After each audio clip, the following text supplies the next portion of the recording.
والصلاة والسلام على أشرف الأنبياء والمرسلين وعلى آله وأصحابه أجمعين أما بعد। প্রিয় শিক্ষার্থী বন্ধুরা, লিসানুল কোরআন আরবিক লার্নিং সেন্টারের পক্ষ থেকে সকলকে জানাই আন্তরিক শুভেচ্ছা ও অভিনন্দন। তো প্রিয় শিক্ষার্থী বন্ধুরা, আজকে আমাদের আলোচনার বিষয় হচ্ছে আলিফ লাম। অর্থাৎ আজকের এই ক্লাসে আমরা আলিফ লাম নিয়ে সম্পূর্ণ আলোচনা করব ইনশাআল্লাহ। তো আমরা দেখতে পাই আমরা বিভিন্ন আরবি কিতাবাদি, কোরআনুল করিম, হাদিস শরীফ এবং ইত্যাদি যত আরবি কিতাব আছে প্রত্যেকটা আরবি কিতাবের ভালোভাবে লক্ষ্য করি, তাহলে দেখতে পাবো যে আমরা এই আলিফ লামের ব্যবহার কত পরিমাণ ব্যবহার করা হয়েছে এই আলিফ লামকে। তো আজকের এই ক্লাসে আমরা এই আলিফ লাম নিয়ে একদম বিস্তারিত আলোচনা করব। এই আলিফ লামের প্রকার, আলিফ লামের পরিচয় এবং এই আলিফ লামের ইজরা আমরা করব ইনশাআল্লাহ। এতটুকু আশ্বস্ত করতে পারি যে আজকের ক্লাসটি যদি আপনারা মনোযোগ দিয়ে করেন, একদম শুরু থেকে শেষ পর্যন্ত আপনারা যদি এই ক্লাসটা ভালো মতো মনোযোগ দিয়ে করেন, ইনশাআল্লাহ আলিফ লাম নিয়ে আর কোনো চিন্তা এবং আর কোনো প্রশ্ন আপনার অন্তরে থাকবে না ইনশাআল্লাহ। তো প্রিয় শিক্ষার্থী বন্ধুরা, দেখুন প্রথমে কি বলা হচ্ছে, কোনো ইসিমের শুরুতে যে আলিফ লাম যুক্ত হয় সেই আলিফ লামটিও কিন্তু স্বতন্ত্র একটি হরফ। অর্থাৎ কোনো ইসিমের শুরুতে যখন কোনো আলিফ লাম যুক্ত হয় তখন সেই আলিফ লামটাও একটা স্বতন্ত্র হরফ। অর্থাৎ এই আলিফ লামটাকে আমরা হরফ বলবো। যেমন উদাহরণ, আর রজুলু, এর ভিতরে আলিফ লামটি হরফ আর রজুলুনটি হলো ইসিম। তো আমরা রজুলুনকে জানি কি, রজুলুন হলো একটি ইসিম, আর শুরুতে যখন আমরা এটা আলিফ লাম যুক্ত করলাম তখন এটা আলিফ লামটা হবে হলো হরফ। তার মানে এখানে দুটো জিনিস আছে, একটা হলো হরফ আর একটা হলো ইসিম। তো প্রিয় শিক্ষার্থী বন্ধুরা, তারপরে দেখুন শুধুমাত্র ইসমুল ফাইল এবং ইসমে মাফউল এর শুরুতে যে আলিফ লাম ব্যবহৃত হয় তা হলো ইসমে মাউসুল তথা ইসিম। অর্থাৎ ইসমে ফাইল এবং ইসমে মাফউলের শুরুতে যে আলিফ লামটা আসে, অর্থাৎ যে ইসমে ফাইল যেমন নাসিরুন, নাসিরুনের শুরুতে যদি আমি আলিফ লাম যুক্ত করি যেমন আন নাসিরু বলি, তাহলে সেটা হবে ইসমে মাউসুল তথা সেটা একটা ইসিম হয়ে যাবে। তো এই দুটো উদাহরণের মধ্যে, অর্থাৎ দুইটা সংজ্ঞার মধ্যে আমরা দুটো জিনিস শিখলাম। একটা হচ্ছে যে যখন কোনো একটা ইসিমের শুরুতে, স্বাভাবিক ইসিমের শুরুতে আলিফ লাম যুক্ত হবে তখন সেটা সেই আলিফ লামটাকে আমরা হরফ বলবো। আর যখন ইসমে ফাইল অথবা ইসমে মাফউলের শুরুতে যদি আলিফ লামটা আসে তখন আমরা এই আলিফ লামকে কী বলবো, ইসিম বলবো। তখন আর সেটা হরফ থাকবে না। যেমন উদাহরণ যদি আমরা দেখি, আদ-দারিবু অর্থাৎ প্রহারকারী, আদ-দারিবু এর শুরুতে যে আলিফ লাম আছে তা ইসিম, এবং আল মাদরুবু ইসমে মাফউল, এটা এর শুরুতে যে আলিফ লাম আছে তাও ইসিম হবে। তখন আদ-দারিবুটি আল্লাযী দরবা তথা যিনি প্রহার করে, এবং আল মাজরুবুটি আল্লাযী দুরিবা তথা যাকে প্রহার করা হয়েছে। এই যে আমরা দুটো জিনিস শিখলাম, একটা হচ্ছে যে কোনো স্বাভাবিক ইসিমের শুরুতে যখন আলিফ লাম যুক্ত হবে তখন সেই আলিফ লামকে আমরা হরফ বলবো। আর যখন ইসমে ফাইল অথবা ইসমে মাফউলের শুরুতে আলিফ লাম যে আলিফ লামটা যুক্ত হবে সেই আলিফ লামকে আমরা ইসিম বলবো। আশা করি আমরা বুঝতে পেরেছি। তো প্রিয় শিক্ষার্থী বন্ধুরা, এই আলোচনার আলোকে আমরা বুঝতে পারি কি, তাহলে আমরা বলতে পারি যে আলিফ লাম প্রথমত দুই প্রকার। এই উদাহরণের মাধ্যমে, এই সংজ্ঞার মাধ্যমে আমরা আলিফ লামকে কয় প্রকার পেলাম, দুই প্রকার। এক নাম্বার প্রকার হলো ইসমিয়া, অর্থাৎ ইসমে ফাইল এবং ইসমে মাফউলের শুরুতে যে আলিফ লাম আসে সেটা হলো ইসমিয়া। আর আলিফ লামে হরফিয়া, অর্থাৎ ইসমে ফাইল ইসমে মাফউল ছাড়া স্বাভাবিক যে ইসিমের শুরুতে আলিফ লাম আসে সেটা হলো আলিফ লামে হরফিয়া। প্রিয় শিক্ষার্থী বন্ধুরা, আশা করি আমরা বুঝতে পেরেছি। এরপরে আমরা দেখি যে আলিফ লামে ইসমিয়া তো হলো ইসমে ফাইল এবং ইসমে মাফউলের শুরুতে যে আলিফ লাম আসে সেইগুলো, এটা ইসমিয়া, আলিফ লামে ইসমিয়া। এছাড়া আলিফ লামে হরফিয়াগুলোর বিভিন্ন প্রকার হতে পারে। এই যে আমরা বললাম না যে স্বাভাবিক ইসিমের শুরুতে যে আলিফ লামটা আসে সেটাকে আলিফ লামে হরফিয়া বলে। এই হরফিয়াগুলো আবার বিভিন্ন প্রকার আছে। শিক্ষার্থী বন্ধুরা দেখুন, আলিফ লামে হরফিয়া প্রথমত দুই প্রকার। আমরা একটু খেয়াল করি যে আলিফ লামে হরফিয়া প্রথমত কয় প্রকার, দুই প্রকার। এক নম্বর হলো জায়েদা, দুই নম্বর হলো গায়রু জাইদাতিন। একটা হলো জায়েদাতুন, দুই নম্বর হলো গায়রু জাইদাতিন। এখন আমরা এই প্রত্যেকটা প্রকারের আমরা বিস্তারিত আলোচনা করব। দেখুন এখানে আলিফ লামে জায়েদা হলো দুই ধরনের। এই যে আমরা পড়লাম আলিফ লাম হারফিয়া দুই প্রকার, একটা হলো জায়েদা আর একটা হলো গায়রে জায়েদা। এখন আবার বলতেছে যে এই জায়েদা আবার দুই প্রকার হতে পারে। এক নাম্বার হলো লাজিমা, দুই নাম্বার হলো গায়রে লাজিমা। দেখুন, লাজিমাতুন তথা উক্ত আলিফ লামটি অতিরিক্ত হবে এবং পাশাপাশি আলিফ লামটি সবসময়ই উক্ত ইসিমের সাথে লেগেই থাকবে।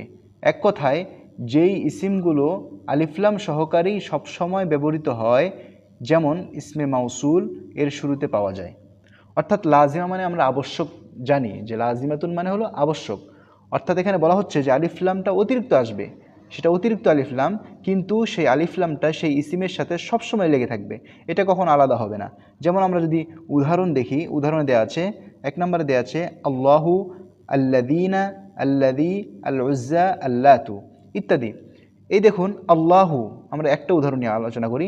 এখানে আল্লাহুর মধ্যে যে আলিফলামটা আছে সেই আলিফলামটা কিন্তু অতিরিক্ত আলিফলাম, এটা কিন্তু তার জন্য সবসময় থাকবে, সেটা তার থেকে আলাদা হবে না। আমরা কখনোই দেখতে পাই না যে আল্লাহু থেকে আলিফলামটা আলাদা হয়, কিন্তু এটা হলো তার জন্য আবশ্যক। কিন্তু এই আলিফলামটা হলো জায়েদা, অতিরিক্ত। এগুলোর শুরুতে যে আলিফলামগুলো আছে সেগুলো অতিরিক্ত হবে, তবে লাজিমিভাবে শুরুতে আসে, অর্থাৎ আবশ্যকীয়ভাবে শুরুতে আসে, বিধায় এগুলোকে জায়েদাতুন লাজিমাতুন বলা হয়। প্রিয় শিক্ষার্থী বন্ধুরা, আশা করি আমরা বুঝতে পেরেছি। এরপরে আমরা আসি দ্বিতীয় নাম্বার প্রকার, অর্থাৎ কার প্রকার? জায়েদার দ্বিতীয় নাম্বার প্রকার হলো গায়রে লাজিমা, অর্থাৎ যেটা আবশ্যক নয়। শিক্ষার্থী বন্ধুরা, এখন আমরা আলোচনা করব জায়েদা এর দ্বিতীয় প্রকার গায়রে লাজিমা, তথা উক্ত আলিফলামটি অতিরিক্ত হবে। এটা কিন্তু আমরা জায়েদা অর্থাৎ অতিরিক্ত নিয়ে আলোচনা করছি, তাই এটা অতিরিক্তই হবে সবসময়, এবং পাশাপাশি এই আলিফলামটি আলম হবে, আলম অর্থাৎ নাম হবে, এর শুরুতে আসবে। এই ধরনের আলিফলামটি আলমের শুরুতে পাওয়া যায়। কার শুরুতে পাওয়া যায়? আলমের শুরুতে, অর্থাৎ নামের শুরুতে পাওয়া যায়। যেমন আমরা যদি উদাহরণ দেখি তাহলে এটা আমাদের জন্য স্পষ্ট হয়ে যাবে। এক নম্বর উদাহরণ দেখা যাচ্ছে, দেখুন আল হারিসু, আন নুমানু, আল হুসাইনু, আল হাসানু ইত্যাদি। দেখুন এগুলো প্রত্যেকটা এক একটা নাম, এই নামের শুরুতে আমরা আলিফলাম নিয়ে এসেছি, এটা একটা অতিরিক্ত আলিফলাম। তো দেখুন গায়রে লাজিমা, এগুলোর শুরুতে যে আলিফলাম আসছে তা না আসলেও চলতো, অর্থাৎ এই আমরা যে আল হারিসুর জায়গায় যে আলিফলামটাকে যুক্ত করেছি, এই আলিফলাম যদি আমি না আনতাম তবুও এটা আমার জন্য সঠিক ছিল। যেমন আমি শুধু হারিসু বলতে পারতাম, কিন্তু আলিফলামটা আমরা অতিরিক্ত নিয়ে এসেছি, কারণ আলিফলাম আনার মূল কারণ হলো মারেফা বানানো, কিন্তু এগুলো আলম হওয়ার কারণে পূর্ব থেকেই মারেফা, তাই এই আলিফলামগুলোকে জায়েদাতু গায়রে লাজিমা বলা হয়। তো প্রিয় শিক্ষার্থী বন্ধুরা, আশা করি আমরা বুঝতে পেরেছি। তো আমরা আলিফলামে হারফিয়া দুই প্রকার পড়েছিলাম, এক নম্বর হলো জায়েদা, দুই নম্বর হলো গায়রে জায়েদা। আমরা জায়েদা নিয়ে আলোচনা করলাম, এখন আমরা আলিফলামে গায়রে জায়েদা নিয়ে আলোচনা করব। তো দেখুন এখানে আমরা বিস্তারিত আলোচনা এখন আমরা করব। তো দেখুন আলিফলামে গায়রে জায়েদা হলো ইসমে মাউসুল ও আলম ব্যতীত অন্যান্য ইসিমের শুরুতে যে আলিফলামগুলো আসে সেগুলোই কি আলিফলামে গায়রে জায়েদা। তো ইতিপূর্বে আমরা যে আলোচনাগুলো করলাম যে আলিফলামে লাজিমা, আলিফলামে জায়েদা লাজিমা, আলিফলামে জায়েদা গায়রে লাজিমা, এই যে এই সমস্ত জিনিসগুলো পড়লাম, এগুলো ছাড়া বাকি যে সমস্ত আলিফলামগুলো আসবে সেগুলো আলিফলামে গায়রে জায়েদা। উদাহরণ যদি আমরা দেখি, দেখুন আন-নিসা, আল হামদু, আল জিহাদু, আল কুরআনু, আল কালামু, আল কিতাবু, আর রজুলু। এই যে আমরা স্বাভাবিক যে ইসিমের শুরুতে আলিফলামটা দেখতে পাই সেটা হলো আলিফলামে গায়রে জায়েদা, আর আলিফলামে গায়রে জায়েদাই বেশিরভাগ ব্যবহৃত হয়। তো এই আলিফলামে গায়রে জায়েদার যে প্রকারগুলো আছে সেগুলো নিয়ে একটু আলোচনা করি। দেখুন আলিফলামে গায়রে জায়েদা এই ধরনের তথা আলিফলামে গায়রে জায়েদা যেগুলো আছে তা আবার তিন প্রকার। কয় প্রকার? তিন প্রকার। এক নম্বর দেখুন আল ইস্তিগরাকিয়ু, আল জিনসিয়ু, আল আহদিয়ু, অর্থাৎ আলিফলাম ইস্তিগরাকি, জিনসি, আহদি। এখন আমরা প্রত্যেকটা প্রকারের বিস্তারিত আলোচনা করব। তো প্রিয় শিক্ষার্থী বন্ধুরা, এখন আমরা আলোচনা করব যে আলিফলামে গায়রে জায়েদার প্রকারের বিস্তারিত আলোচনা। দেখুন ইস্তিগরাকি কাকে বলা হয়? আলিফলামে ইস্তিগরাকি হলো ওই আলিফলাম যা কোনো ইসিমের শুরুতে আসলে সমস্ত অর্থ দিয়ে থাকে, অর্থাৎ সমস্ত জিনিসকে বোঝানো হয়। যে জিনিসের শুরুতে আলিফলাম আসছে, যে ইসিমের শুরুতে আলিফলাম আসছে, ওই আলিফলাম দ্বারা সমস্ত কিছুকে বোঝাবে। যেমন উদাহরণ যদি আমরা দেখি যে খুলিকাল ইনসানু দাঈফান আলহামদুলিল্লাহ, খুলিকাল ইনসানু দাঈফান আলহামদুলিল্লাহ। দেখুন এখানে আলিফ লাম এসেছে কার শুরুতে? ইনসান, আল ইনসানুর শুরুতে এসেছে, আর এখানে আলিফ লাম এসেছে আলহামদুর শুরুতে। তো দেখুন আমরা উদাহরণের বিস্তারিত দেখি, আমরা যদি একটু আলোচনা করি। এই দুইটি উদাহরণে আল ইনসানু অর্থ মানুষগণ আর আলহামদু অর্থ প্রশংসা, কিন্তু আমরা অনুবাদের ক্ষেত্রে বলে থাকি সমস্ত মানুষকে, অর্থাৎ খুলিকাল ইনসানু সমস্ত মানুষকে সৃষ্টি করা হয়েছে, এবং সমস্ত প্রশংসা অর্থাৎ আলহামদু যখন বলি আমরা আলহামদুলিল্লাহি রাব্বিল আলামিন, সমস্ত প্রশংসা বিশ্বজগতের প্রতিপালকের জন্য, অর্থাৎ আমরা সমস্ত বলি আলহামদু যখন বলি তখন সমস্ত প্রশংসা। তো এই সমস্ত অনুবাদ কোথা থেকে আসে? তখন উত্তরে বলা হবে এখানে যে আলিফ লামটি আছে তা আলিফ লামে ইস্তিগরাকি, যা সকল মানুষকে অন্তর্ভুক্ত করবে এবং সকল প্রশংসাকে অন্তর্ভুক্ত করবে, আর তা থেকে কেউই বাদ পড়ার সুযোগ নেই, অর্থাৎ মানুষের মধ্য থেকে কেউ বাদ পড়ার সুযোগ নেই। যেমন আল্লাহ তাআলা সকলকেই উনার তুলনায় অর্থাৎ আল্লাহর তুলনায় দুর্বল করেই সৃষ্টি করেছেন, কাউকেই সবল করে সৃষ্টি করেননি। তেমনিভাবে আল্লাহর জন্য প্রশংসার ক্ষেত্রেও একই কথা, অর্থাৎ আল্লাহ তাআলা কোনো মানুষকেই তার থেকে শক্তিশালী করে সৃষ্টি করেন নাই, অর্থাৎ তার থেকে দুর্বল করে সৃষ্টি করেছেন। এটাই এখানে বোঝাচ্ছে যে আল ইনসানু দ্বারা সমস্ত মানুষকে বোঝাচ্ছে। তো প্রিয় শিক্ষার্থী বন্ধুরা, আশা করি আমরা বুঝতে পেরেছি। এখন দেখুন জিনসি, আলিফ লামে গায়রে জায়েদার যে আরেকটা প্রকার আছে সেটা হলো আল জিনসি ইউ। তো দেখুন এখানে এই ধরনের আলিফ লাম এবং ইস্তিগরাকি এর মধ্যে পার্থক্য হলো, জিনসি মানে কি বলি আমরা জাতিসত্তাকে বোঝাই, তো এখানে আলিফ লাম জিনসি এবং ইস্তিগরাকির মাঝে একটু সূক্ষ্ম পার্থক্য রয়েছে। সেটা কি দেখুন, আলিফ লামে জিনসি দ্বারা ওই ইসিমের সমস্তকে না বুঝিয়ে শুধুমাত্র উক্ত জাতিকে বোঝাবে। যেমন আমরা যদি উদাহরণে যদি আমরা দেখি রিজালু আফদালু মিনান নিসা, অর্থাৎ পুরুষ জাতি মহিলা জাতির চেয়ে উত্তম। তো এখানে দেখুন আর রিজালু ও আন্নিসা শব্দের আলিফ লাম দ্বারা সমস্ত বোঝানোর সুযোগ নেই, বরং ওই জাতিকে বুঝিয়েছে সমষ্টিগতভাবে পুরুষ মহিলার চেয়ে উত্তম, যা কুরআন ও হাদিস দ্বারা সাব্যস্ত। কিন্তু একেবারে যে সকল পুরুষ মহিলাদের চেয়ে উত্তম তা কিন্তু নয়। যুগে যুগে অনেক মহিলা এমন আছেন যারা পুরুষের চেয়ে উত্তম, যেমন রাসূল করিম সাল্লাল্লাহু আলাইহি সাল্লামের সম্মানিতা স্ত্রীগণের উদাহরণ এখানে উল্লেখ করা যেতে পারে। আবার সমস্ত মহিলার চেয়েই যে পুরুষরা উত্তম তা কিন্তু নয়, অর্থাৎ উভয় শব্দের ক্ষেত্রেই সমস্ত ব্যবহার করা যাচ্ছে না। তাই এখানে আলিফ লামটি ইস্তিগরাকি ধরার সুযোগ নেই, তবে পুরুষ জাতি এবং মহিলা জাতিকে বোঝানোর সুযোগ আছে। তাই এই আলিফ লামকে জিনসি ধরা হবে। তো প্রিয় শিক্ষার্থী বন্ধুরা, আমরা এখানে উদাহরণের যে বিস্তারিত আলোচনা আছে এটা একদম সাবলীল ভাষায় দেওয়া হয়েছে। তো আমরা যদি এটা একটু মনোযোগ দিয়ে আরেকবার পড়ি এবং দেখি তাহলে আমরা এটা বুঝতে পারবো ইনশাআল্লাহ। তো আমরা যথেষ্ট চেষ্টা করেছি সহজ ভাষায় এটাকে উপস্থাপন করার জন্য। অর্থাৎ এখানে জাতিসত্তাকে বোঝানো হয়েছে, এখানে সমস্ত পুরুষ সমস্ত নারীকে বোঝানো হয় নাই, বরং পুরুষ জাতিটাকে বোঝানো হয়েছে, নারী জাতিটাকে বোঝানো হয়েছে। তো প্রিয় শিক্ষার্থী বন্ধুরা, আমরা আশা করি বুঝতে পেরেছি। এরপরে আমাদের যে আরেকটা 3 নম্বর প্রকার সেটা হচ্ছে আলিফ লামে আহদি, অর্থাৎ যেই আলিফ লামটি ইসমে ফাইল ইসমে মাফউল এর শুরুতে আসেনি এবং উপরে উল্লেখিত প্রকারের কোনো প্রকার হয়নি, তাই আলিফ লামে আহদি। তো প্রিয় শিক্ষার্থী বন্ধুরা, এই যে আমরা পূর্বে যে বিস্তারিত আলোচনা পড়লাম, যেগুলো প্রকারগুলো পড়লাম, এগুলো ছাড়া যেগুলো রয়েছে, যে আলিফ লামগুলো যে সমস্ত জায়গায় আমরা পাবো সেটাকে আলিফ লামে আহদি বলা হবে। তো দেখুন বিভিন্ন নাহু কিতাবে এই আলিফ লামে আহদির 3টা প্রকার পাওয়া যায়। এই যে আলিফ লামে আহদি যে আমরা পড়লাম এটার আবার 3টা প্রকার বের হয়। 1 নম্বর হলো আহদে খারিজি, আহদে জিহনি, আহদে হুদুরি। দেখুন এর বিস্তারিত আলোচনা আসতেছে। এখানে যদি আমরা একটু মনোযোগ দিয়ে দেখি, এখানে আমরা যে ভাষা ব্যবহার করেছি এখানে না বোঝার মতো কিছু নেই। অর্থাৎ আমরা যদি বারবার একটু মনোযোগ দিয়ে একটু আমরা স্লাইডগুলো দেখি তাহলে ইনশাআল্লাহ আমরা বুঝতে পারবো, একটু মাথা খাটাতে হবে। তো প্রিয় শিক্ষার্থী বন্ধুরা, দেখুন আহাদে খারিজি কাকে বলা হয়? যে ইসিমের মূল বিষয়টি বাস্তবেই বাহিরে দেখা যায়, অর্থাৎ যে ইসিমের বিষয়টি বাস্তবেই বাহিরে দেখা যায়। যেমন আমি বললাম, উদাহরণ দিচ্ছে, দেখুন আমি বললাম কাতাবতুল কিতাবা, এখানে কিতাবটি বাস্তবে খারেজি তথা বাহিরে দেখতে পাওয়া যায়।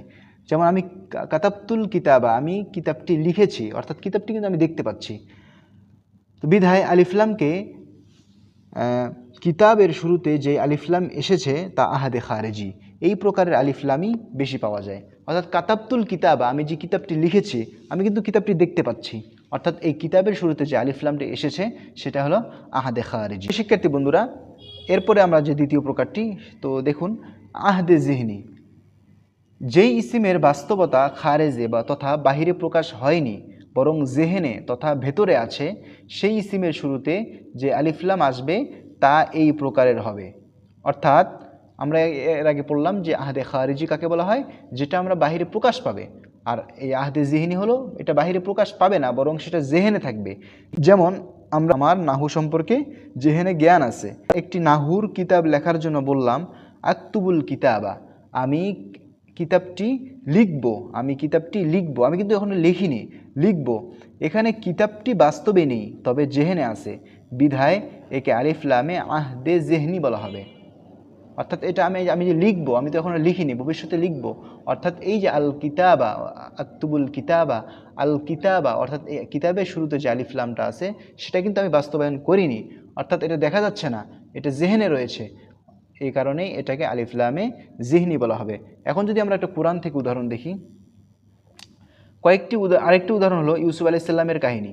যখন ইউসুফ আলাইসাল্লাম এর ভাইয়েরা তাকে খেলতে নিয়ে যাবেন বলে ইয়াকুব আলাইসাল্লামের কাছে আবদার করেছিলেন, তখন ইয়াকুব আলাইসাল্লাম বলেছিলেন ও আখাফু আন ইয়াকুলাহু যিবু, আমি তাকে বাঘে খেয়ে ফেলার ভয় করি।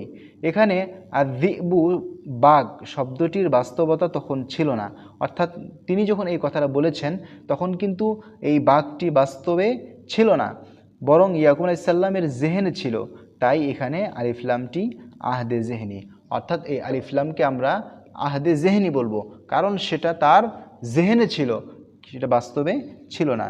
এরপরে আমরা তৃতীয় প্রকার যদি দেখি আহদে হুদুরি, অর্থাৎ সহজে বলতে গেলে যেই ইসিমের আলোচনা বর্তমানে বিদ্যমান, অর্থাৎ বর্তমানে চলমান রয়েছে যে ইসিমের আলোচনা, যেমন ইয়াদুরুসুল উস্তাদুল আন, অর্থাৎ শিক্ষক উস্তাদ এখন দরস দিচ্ছেন। এখানে আল উস্তাজু এর শুরুতে যে আলিফলাম আছে তা বর্তমানে উপস্থিত বা বিদ্যমান, বিধায় এটিকে আহদে হুদুরি বলা হয়। তো আশা করি আমরা এই প্রকারগুলো বুঝতে পেরেছি।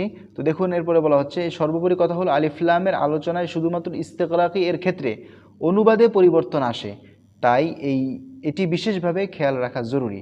বাকি প্রকারগুলো জেনে রাখা ভালো, কিতাবে এগুলো বিভিন্নভাবে সংজ্ঞায়িত করা হয়েছে, এখানে সহজভাবে আমরা উপস্থাপন করলাম। তো প্রিয় শিক্ষার্থী বন্ধুরা, আমরা যে আলোচনাগুলো করলাম আশা করি আমরা বুঝতে পেরেছি। এর বিস্তারিত আলোচনা যদি আমরা বারবার দেখি, তো এই যে আমরা যে প্রকারগুলো আলোচনা করলাম, যে সংজ্ঞাগুলো দিলাম, যে উদাহরণগুলো দিলাম, এগুলো যদি আমরা একটু মাথা খাটিয়ে একটু যদি চিন্তা করি, ইনশাআল্লাহ যখন আমরা কোরআন পড়ব, কোরআন পাঠ করব, কোরআন তেলাওয়াত করব, তখন যখন আমরা দেখব যে কোনো সিমের শুরুতে আলিফলাম এসেছে, এই আলিফলামকে আমরা বলতে পারবো যে এই আলিফলামটা কী আলিফলাম, এই আলিফলামকে কী বলা হবে, কেন তার অর্থের পরিবর্তন হলো। তো আমরা আশা করি বুঝতে পেরেছি। তো সকলকে ধন্যবাদ জানিয়ে আজকের মতো বিদায় নিচ্ছি। আসসালামু আলাইকুম ওয়া রাহমাতুল্লাহি ওয়া বারাকাতুহু।